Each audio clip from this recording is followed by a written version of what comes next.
score from anywhere on the floor, 3 points, mid-range, get to the basket. But not only is he a good scorer, is he rebounds, he plays defense, and just whatever you need from him, he can provide. Well, JLC, just first of all, great name, John Lloyd.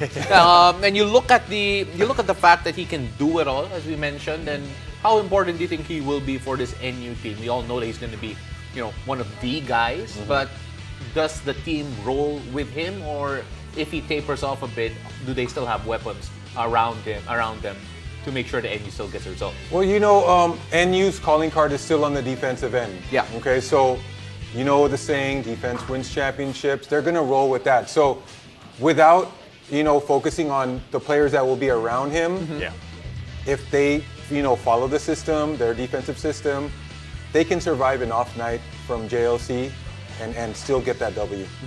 Well, speaking of someone who's going to have to do well because of the absence of a teammate, is Nic Cabañero, because of course no Sherwin Concepcion. Right. That means this guy will have the green light by default, 1, and 2, he will be looked to his teammates to actually produce a lot here.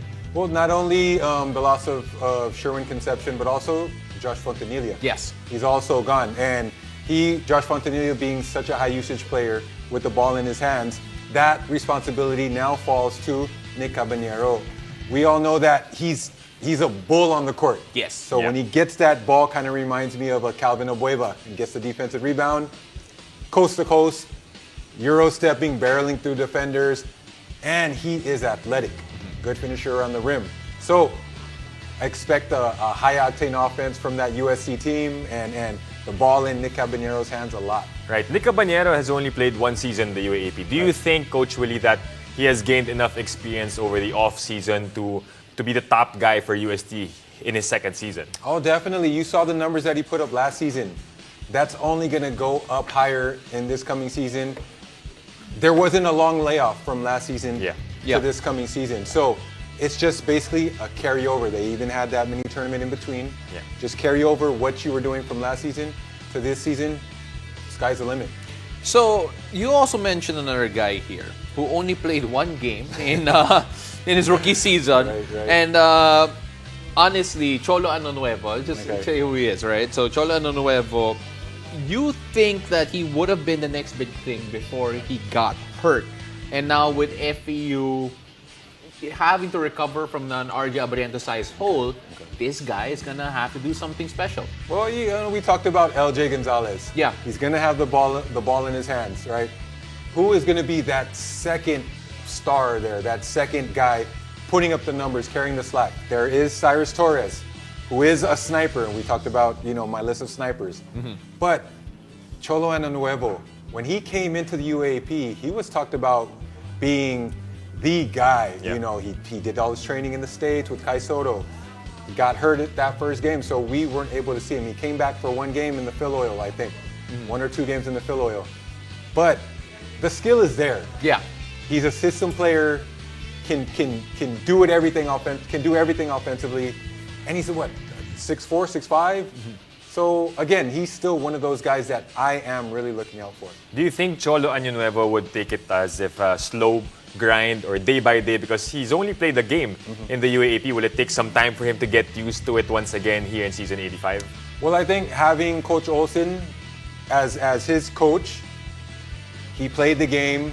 He's an all-time great in the pro league and as well as the college league. I think that's gonna help him so much in reacclimating himself to the game, and I'm pretty sure their practices are grinded out practices as well. So I'm expecting for this coming UAAP season, he's going to hit the ground running. So the next guy that you have here definitely falls under the category of sniper, and not just a great wing, and that guy is David Ildefonso. And when you have David Ildefonso, again, if you look at his averages, he did average in double-digit numbers for, and as well as good rebounding, good assist numbers. Really do it all. A bit inconsistent though, and I think that was your biggest gripe. Well, again, this is something that he did last season that he hasn't done prior to that. Yeah. You saw him at NU. He was primarily a scorer.